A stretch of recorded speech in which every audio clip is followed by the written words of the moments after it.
I've talked to people who work at big companies, and I'm like, oh, how often does your team get together in person? And they're like, never. There's no budget for it.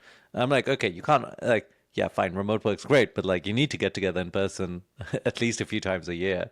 What I'm shocked at is why hasn't Amazon adopted some of the things that you're doing and just like kind of adapted to this like new It's just kind of hard for big companies to change culture. I mean, yeah, they got a new CEO, they got I mean, they've had enough experience now in this new dynamic. And also employees, I think, have also adapted, right? Are they getting too much, religion about this idea of like we're only productive in the office? hi everyone, welcome to the Founders in Arms podcast with me, Emad Akun, founder and CEO of Mercury. And I'm Raj Suri, co-founder of several startups. It's been an eventful week already, Ahmad.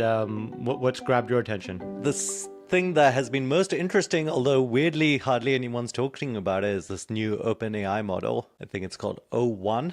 One of the things that I would often say and people would point to is like, oh, you know, these models can't do math. Like if you'd asked it 4 plus 4, it was very confused. and like, these kind of basic kind of puzzles, LLMs were really struggling with it. OpenAI has just gone completely after that problem. You ask it a question, and I pasted one earlier to you. It was like, take the number 555, add 5555 to it, and multiply it by the day of the week where the millennium started, which I think is like actually pretty hard. I think most people would really struggle at even figuring that out. But it nailed it first time. It took a little while, but there's just no way a year ago, like the answer back would have been like probably gibberish. So I think it's actually a big leap, and it has lots of kind of interesting implications. Did you have a chance to play with it? I haven't played with it yet, but I'm curious about this example. Like you don't think like Google could like solve this thing? Like, which part do you think was a difficult part? Was the day of the week at the beginning of the millennium? I think it required reasoning. I mean, it's not hard for humans, but you have to go look up know what a millennium is, know how would you map a day of a week to a number, look those things up, that then like know that this is I think it's all very easy for a human, but at least with LLMs, like I think it is new for them to be able to like actively reason mathematically and solve it. And I do think it opens up a set of extra applications for them to be able to do like a sequence of reasoning and thought that previously they were kind of restricted to just like, hey, summarize this, or like kind of tell me about this like fact. Whereas reasoning, I think, is like a new kind of domain. Yeah. Where do you think the applications will be for that? Yeah, that part is the tricky one. I think it just takes a lot. It's very hard to just sit back and like imagine applications. Yeah, I was thinking about this. Okay, I was like, at Mercury, where could you kind of apply some of this reasoning?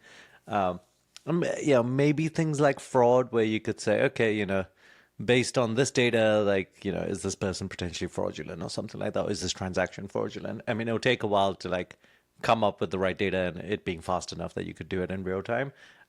Potentially there's like something there. I think the other thing I've seen is people have tried to kind of stitch together agents to do similar things. If you pick a constrained domain, like let's say legal work, what people were doing previously is they'd take a legal document and then they'd say, have one agent figure out like what is the confidentiality clause in this argument, have another agent like go read the confidentiality clause and like map it to, what are like potential terms in a confidentiality clause. I feel like some of that kind of agentic need is like less when you have a reasoning agent that does like multi-step reasoning. I mean, reasoning model does multi-step reasoning. Like you've kind of taken care of like actually like do these 5 things and use 5 different agents to do it, but you can do it all in like one kind of reasoning step in an LLM. And there might still be reason to use like multiple agents to do things, but a lot of the pitches I've heard recently have been off the form like, hey, we've got like 5, 6 agents that are like different LLMs that are like fine-tuned in different ways, and they like end up with like some result. And I feel like a lot of the moves that OpenAI and Anthropic have made over the last year has like, firstly, like prompt engineering was a big thing, whereas like more recent models, it doesn't matter as much. And I think like this move potentially like makes the need for complex agents to be like less so. I mean, I think there's still probably applications for it.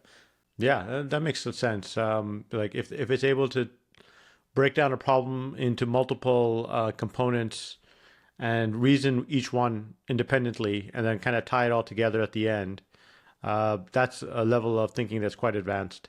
I think what I saw was that, the standard metric they're using now is like what kind of like difficulty math problem they can solve, like Olympiad level or, PhD level kind of like math problem. Is that like the standard? Most of the benchmarks were like kind of like it's very similar to exams, right? Hmm. It's like, but I think the thing that I always question with that is like exams by definition are kind of contrived. It's like the question is space is constrained and the answer is like well defined, whereas the real life doesn't have that much exams in it or exam like problems in it. But yeah, I mean, you have to somehow define intelligence, and then like exam questions have been like the way it was like defined for humans, so it kind of made sense to define it like that for AI. Yeah, yeah, yeah. And yeah, I'm going back to the applications piece. Is like we're building a chat app, and using AI as part of a chat to automatically answer questions, or even proactively insert itself into a chat and say, "Hey, you're talking about this, and you're incorrect about this." Like active fact checking, and things like that. I think AI could really actually help with. I think we're right now in Twitter. There's community notes, and community notes. There, I'm on this. I'm on the program which I get to like vote on community notes. I don't know if Oh, you're you on do? that No, program. I'm not on that. Yeah, Yeah. yeah. I don't know why I'm on it, but I'm on it. So I get to like pick like which ones are accurate, which ones are not accurate, and it just feels to me like AI could do a much better job than humans. You You think know, picking the accurate ones, or do you think generating the community notes in the first place? both. I think both. Because it's not that hard to see if someone has made things up or not, right? Do they have is there like a source, and like is the source credible? These things I think AI can do. I don't know why it's like a voting system with humans at this point, but that's what the way it is. It's still better than nothing, but it feels like AI should be able to do that pretty well. I think it depends what is in the community note. If it's like pointing out a logical flaw in the tweet, like someone said something and then it's like a straw man or some other kind of bias or something. I think if that's something AI could spot, if it's like actually like, hey, we need to go fact check this actual truth and use multiple sources, then I think AI would have like a harder time at that. Like, yeah, maybe not. I guess they can also look at multiple sources and give validity to ones. Yeah, yeah. I mean, and nowadays in politics, there's lots of crazy things, being said that, a simple Google search would help resolve, and, I think this current system of community notes is like all these humans have to like vote and like, there's like battles. There's obviously political tribes that get built up, on community notes as well. Some people are like, no, no, no note necessary. Some are, note is necessary. So yeah, it's just interesting to see that. One company that's been growing pretty fast is Glean, doing AI for enterprise. And Yeah. They just announced a $5 billion round or something like that. yeah, yeah, yeah, yeah. And I hope to get Arvin on the podcast sometime. He's the founder and CEO. He lives near me over here. 260 million raise on a 4.6 billion pre valuation. Is it 01 or is it 01? All one. 01. Yeah, I think this type of platform will be quite powerful for answering questions within organizations, especially when you have a written culture, a lot of the data is available. I think answering questions within complex organizations, and the bigger the organization, I would say the more valuable the AI, right? Because it's so hard to get information. One thing interesting about AI is that LLMs are extremely smart as having like a very broad set of like knowledge, like way more than a human, right? Like you can go to OpenAI and ask it about like Hitler, or you can ask it about like Neanderthals, and it has like this kind of deep, broad knowledge. And I think it's actually interesting in a company because, yeah, obviously if it's a five-person company, there isn't like kind of deep, broad knowledge. But at something like Mercury, it's very hard to know about our new invoicing product and deeply know about kind of some risk decision that we made 2 years ago, and being able to kind of surface all of that very broad knowledge and like contextualize it is actually like, yeah, I think Lean is a great application. We're actually going to be trying it out at Mercury soon. Oh, great.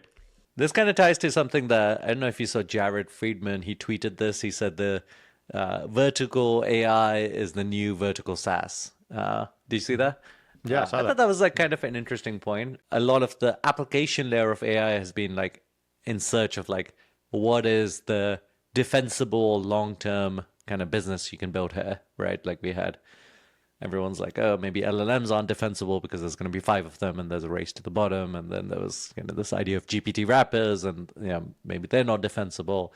Uh, so I was wondering what your thoughts on whether we think like vertical AI, whether that is a defensible kind of long-term play for startups. Yeah, I mean, having operated a vertical company for a long time, well over a decade, I think vertical businesses are generally can be very good, but you always run into some problems. So the advantage is actually for AI, it's actually, I think, a very good application because AI as a horizontal play is going to be quite challenging because you're competing against really OpenAI and all these big players now and open source. But customizing AI and for a vertical allows a startup to come in and build a lot of like very unique integrations and very unique wrappers. Like at Presto, for example, like we did a lot of stuff around menus, restaurant menus, which was a big. You won't think it's that complicated, but it's actually super complicated. And like we had to build our own proprietary, menu engines, which no other company could do. So like Google couldn't compete with us because we had these proprietary, menu engines.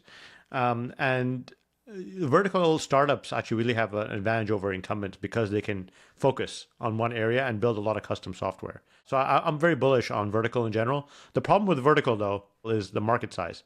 You have to be really correct on picking the right market. So one example of a company that did this really well was Viva, who went after pharma, and pharma turns out to be a very lucrative market. So they just did a CRM for pharma, right? CRM is a very boring technology. There's almost no technical innovation there, but they just tailored it for pharma, and they built like a 30 billion, I think it is right now. I mean, they're 3 billion ARR, and they're the biggest vertical company I think in the world. You could say Shopify is a vertical company. No, maybe I that's would say like horizontal Shopify is enough. horizontal because it helps all verticals, Yeah, right? that's good. Yeah. At some point, e-commerce was a vertical. I guess now it's the whole world, so maybe it's Yeah, horizontal. that's right. Wait, so what's the converse? Like, what's an example of something that was like vertical SaaS but limited by TAM? I think almost every vertical SaaS company is limited by TAM. So I'll give you some good examples, right? Like there's Procore, which focuses on like construction. So there's SaaS for construction. Toast, which is focusing on But I restaurant point mean, of sale. I guess by definition, you're naming some pretty big companies. So like, I'm saying like, what was TAM restricted? Like, if it, or like, Yeah, well, what you don't see is all the companies that don't get to that scale, right? yeah. So I can name companies, but like you won't know them because they just never get to Well, that okay, scale. Yeah. maybe name the market rather than the company. Well, I mean, the market, I would know restaurants, right, is like a market. For example, I'll give you an example from Presto that we originally were serving casual dining restaurants with this tablet on the table so you can order and pay from. And we just ran out of customers at some point because there were just only so many big casual dining chains. Like there are only like 10 or 15 of them. So you do all this work developing a product for a market, and then you just run out of space to grow. And then you have to develop new products and you have to keep innovating. So all these companies have to be multi-product companies. Yeah.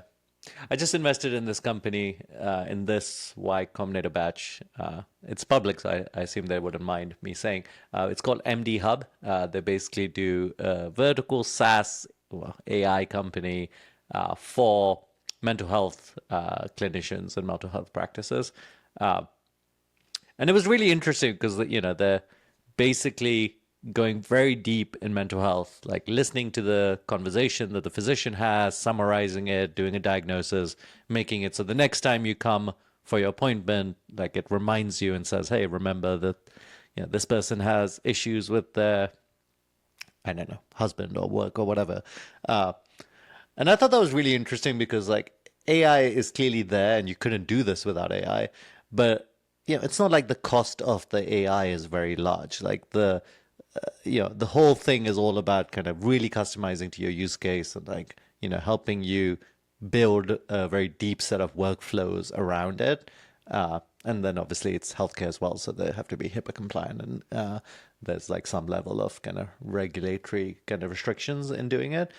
But once they're there and they've done this across lots of things, there's lots of like network effects that you kind of build up around like understanding patients and even recommending treatments and all of that kind of stuff. So I think that's like kind of the type of vertical AI SaaS that's really interesting, where you can pick a vertical, go very deep, solve a real pain point, because these previously these physicians spent like half their time writing up reports and like reading what's happened and things like that. So yeah, I wonder like what are other like really compelling examples like that where you can go fairly deep and it's still a broad enough market. Yeah, I mean, one company I invested in that just announced a raise today is Mercor AI. They just announced a raise with Benchmark and Peter Thiel and a bunch of others. These 21-year-olds out of Harvard, and Thiel fellows. Basically, they dropped out to work on the company. What they do is they use AI to identify top talent in India and pair them with companies hiring in US, and the company's growing like crazy. They've really used AI to solve this problem of identifying top talent, and then also automating a lot of the the problems that come around with recruiting. Like how do you connect the right company to the right candidate? And it turns out there's a lot of information online that helps people. You could identify good talent if you use the right information. And they had some really creative ways, which unfortunately I can't disclose, but like, to actually identify this, this top talent. Yeah, that's kind of an interesting application. Yeah. Is the idea that you would hire someone in India that would move to the US, or this is like remote talent? I think it starts remote and then you can move afterwards. And, I guess there's no reason it has to be India on an ongoing no, basis, right? Like it could be anywhere in the world. it could be anywhere. Yeah. India just happens to be a very friendly market for talent and a lot of information online. So, as opposed to China, with China, it would be very hard to do this. Yeah, maybe this is a good tie into our second topic around remote work. So Amazon recently announced that they're asking everyone to return to an office 5 days a week. I guess right now, I think almost every big company, every old big company is asking people to come to the office at least 3 days a week. Shopify is an exception, actually. There's probably a few other big exceptions. Yeah, there was this trend in 2021 where everyone was talking about remote work as like the future. Yeah, Mercury is actually still a remote work first company. We do have a couple of offices. But it is interesting to think like what is is Mercury and Shopify and a few others kind of going to be the rare exceptions where remote is still kind of the primary model, or is this just like old companies that started pre-COVID and like the future is remote? Like, what's your take on that? Well, I was wondering if you had any big announcements to make today, Matt. I'm always in my office at home, as people can see. So yeah. I'm going to be back. Yeah, when we see you doing the podcast from the office, I guess we'll know. I did set up a podcast office room, but we haven't used it yet. Okay, sounds good. How often do you go to the office? At least once a week. Sometimes we have like a whole team coming to visit, and then I'm much more likely to kind of spend the whole week in the office. Nice. Yeah, I'm actually really surprised about Amazon going 5 days a week. It is very surprising to me. I mean, I actually came to the conclusion that hybrid or remote were the long-term solutions, and only maybe like some hardcore like physical tech startups would come in the office every day, like robotics companies. I understand why robotics companies would want to be around their product every day, or space tech or all these things. Like if you're working on building a physical good, you should be in the office. But I don't understand for Amazon why their corporate staff, needs to be in the office, especially someone working on AWS or something like that, right? It doesn't make that much sense to me. And one thing I would be concerned of is for some of these tech execs, it's obviously not founder run anymore. Like, are they getting too much, religion about this idea of like, we're only productive in the office, right? I mean, I do think, if we look at like all the things Mercury's had to do to create like a remote work culture, I think it only happened because we grew up in the remote world work. Like we do a lot of things. Like we have every team fly in multiple times a year. We have like, we encourage donuts. We do a virtual like all hands every week. We do a lot of things, and I'm still not sure like everyone feels as connected as I would like. I just can imagine like a company like Amazon, that like really scaled pre-COVID, they probably haven't done most of these things. And actually, I've talked to companies. I've talked to people who work at big companies, and I'm like, oh, how often does your team get together in person? And they're like, never. There's no budget for it. I'm like, okay, you can't like, yeah, fine, remote work's great, but like you need to get together in person at least a few times a year. So I just think like these companies didn't necessarily adjust to the remote world work and the culture required for that. And I think because of that, their productivity is probably lower, and there is probably like a reasonable aspect to them worrying about like whether people are actually working and things like that. What I'm shocked at is why hasn't Amazon adopted some of the things that you're doing and just like kind of adapted to this like new It's kind just of. hard for big companies to change culture. I mean, Yeah, they got a new CEO. They got, I mean, they've had enough experience now in this new dynamic. And also, employees, I think, have also adapted, right? Like a lot of employees have figured out like a different work schedule. So now to ask them to change back, I mean, when Apple, I live near the Apple and Google campuses, and when Apple went back to 3 days a week, I got a ton of complaints from like my neighbors who are Apple employees and stuff who were like, well, I don't want to go back, and some ended up quitting Apple because of that. If you're talented and you have many options, like what you don't need to go, and there are many companies offering, as like you guys do, a remote environment or a hybrid environment. So I do think they're gonna give up something on the talent side. I think it's a bearish signal for Amazon. I would sell Amazon stock based on this. Yeah. there's an element of all of these companies overhired massively in the not just in the last 3 years, in the last like 5, 6 years. So I think there's also an element that they're like okay with losing like 10, 20% of people and making these moves. But there's a question of like, is it the most talented 10, 20% of people they're losing, which obviously they wouldn't want, or is it like the least committed of the 10, 20%? Depends who you're losing. Yeah. Yeah, I do think for remote companies, you have to have extremely high standards for talent and extremely high standards for performance and extremely high standards for responsiveness and like presence. Like you can't be a remote company and then like people are checking out or not responding, really at all hours of the day. If you don't increase that bar and you're not letting go of people proactively, remote doesn't work. The standard that I always use is everyone needs to love that person for that person to stay. If anyone's even like, kind of ambivalent, or if there's, a few people who are ambivalent, there's real questions if that person should stay.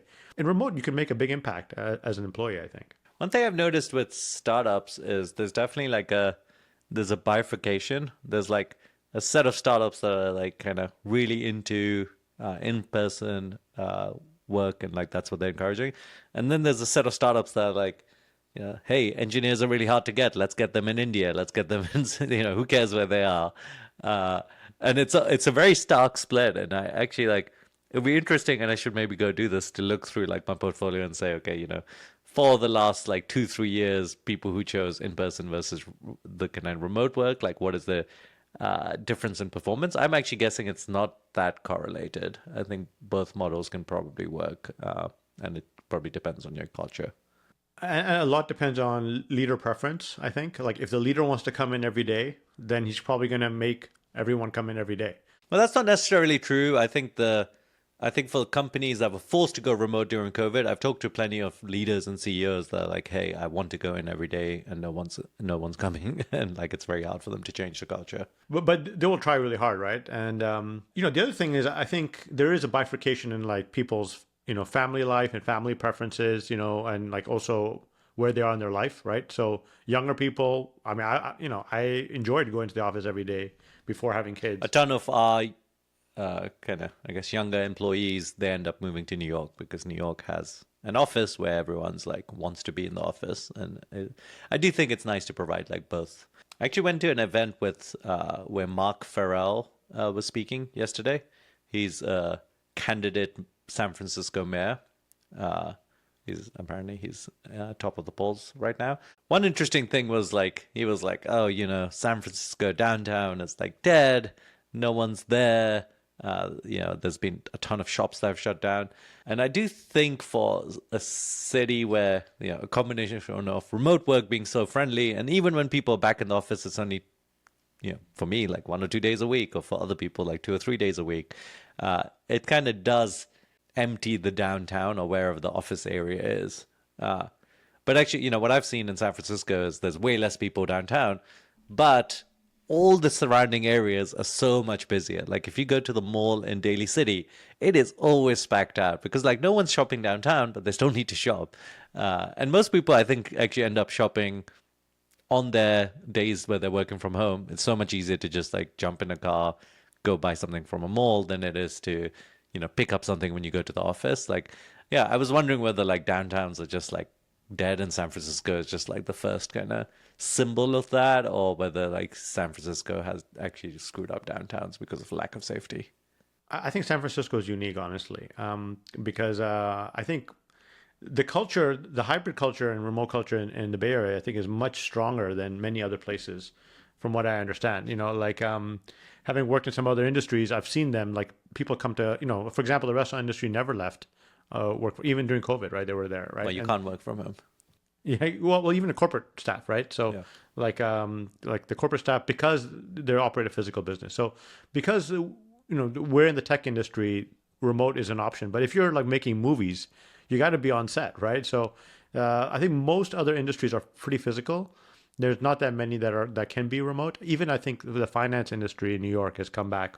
Yeah, finance industry pushed very hard to be in person. The idea being it's like all about mentorship and like Yeah, it's I mean not. they're run on like inexperienced labor, right? Like basically there's these kind of sweatshops on, like university grads, like quant grads, right? So It's kind of funny. I was actually talking. This is a bit of a divergent thing, but I was talking to a finance person, uh, and they were telling me, hey, when they were young, they had to like go in, from like 8 a.m., work until midnight, and do that like every day over and over.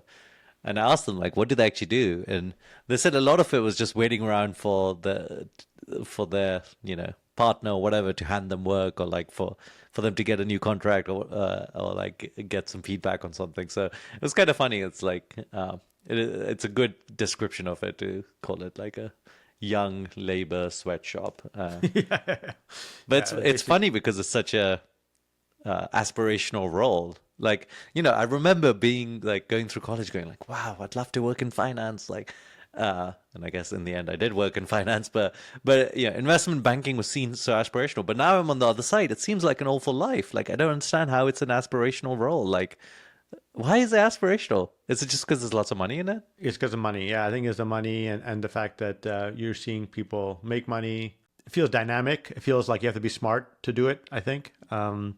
Yeah, exclusivity and money is probably like the main two things. Yeah, yeah. It felt like they hired the best people as well. So you wanted to be one of those. I did remember interviewing for a lot of jobs at trading desks, which I didn't get actually. But I remember the job being described like it's a 7 to 7 job, and like your first task in the morning is to get coffee for like the with whoever it is. That's so what? Not aspirational. Yeah, yeah. I didn't get it. I wasn't good enough to get that job. So I didn't get it either. So maybe we're just like we're maybe not talented it's enough to get that one. yeah, we're not talented enough. That's why we're dissing it because we're just not good enough for it. Yeah. But okay, so San Francisco is unique. But one of the things that Mark suggested, which I thought was a good idea, is we should just convert these downtown areas in San Francisco into 20% residential or something like that. Yeah, that And makes that sense. would actually like enliven them because then there'll be people there, and lots of people want to work right next to the office, live next to the office. So I think that's actually, and that's how New York does it. Like most of the New York neighborhoods have offices and residential, and it seems so obvious. San Francisco has so many problems that are so like obviously solvable.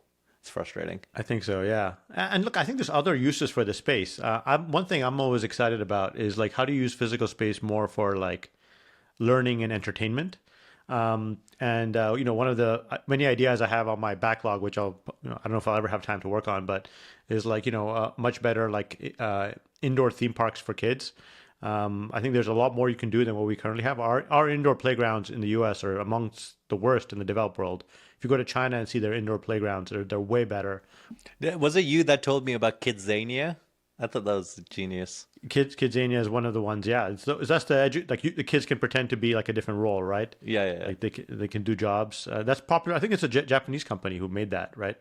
Yeah, it's like I think Tokyo is where it started, but apparently there's one in America in Santa Fe, which is kind of random. Yeah, they have them in London too. But those types of ideas, I mean, Oh, and we're Dallas. just scratching the surface.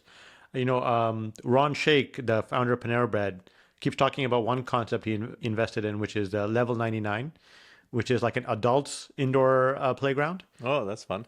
Yeah, it's super fun. You look at the videos, they're like, it's like obstacle courses, like competitions. It's fun things to do and really innovative stuff. Like they built custom tech for this. And I just think we're just scratching the surface on what we could use this space for in downtowns. And it's going to take a level of, creativity. And maybe San Francisco is not going to figure it out first, but someone else will. And then, we can import some of those ideas. Like, Topgolf is an idea that's really taken off in the US, which is like you go to an indoor thing and play golf, right? And, you can have drinks and food. In London, actually, there's these indoor things for every sport. Like there's an indoor darts thing, there's an indoor cricket Yeah, because thing. the weather's so bad there. Yeah, exactly. Yeah, Indoor you have to do it all F1. indoors. Yeah. Yeah. It's so there's a lot more we could do in SF and I like the idea of like inventing new sports as well, like pickleball. I don't actually know how new it is, but it's cool that we invented a sport and made it popular. I think maybe we could like actually go invent some like indoor sports and make them popular. yeah, I think there's really a lot of creativity. And so for entrepreneurs who maybe are not only working on tech, but just working on other things too, consumer products, there's definitely areas to do. I looked at a company that's doing like a chain of ping pong halls, and so there's opportunities there as well. America needs to get active, These are great opportunities. And if one thing that's always bothered me is adults who want to have a good time together. Like, there are not that many options. You watch a movie, you go to a restaurant. What else is there? Yeah. And the funny thing about movies is you can't even talk. You could have done it by yourself. And movies are dying. I mean, like the theaters, a lot of theaters are closing down, which is kind of unfortunate, but not really, because like we just shifted it to home. So going to the movie will be a more rare experience. Going to see a movie in the theater.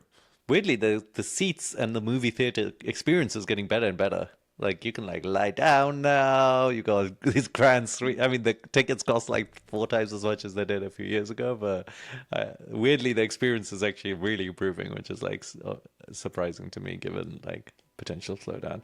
Okay, that was a meandering end to this podcast, but we should probably finish it off.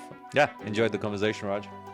Absolutely. Great chat, Ahmad. And make sure to follow us on Spotify, YouTube, Apple Podcasts. Thanks for listening, folks. Also join the Tribe group and feel free to share your feedback. Yep. See you all next week.